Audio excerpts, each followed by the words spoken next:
Matemātikas izaicinājums 16. diena – romba laukums.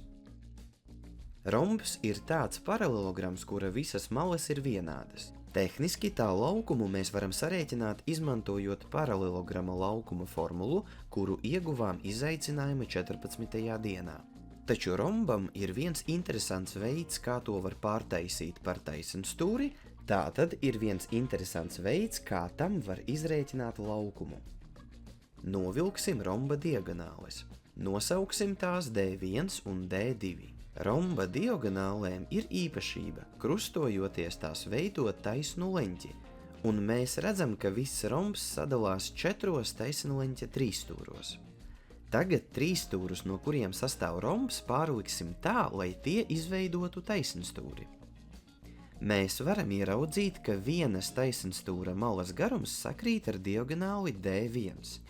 Savukārt otra mala ir puse no diagonāles D2.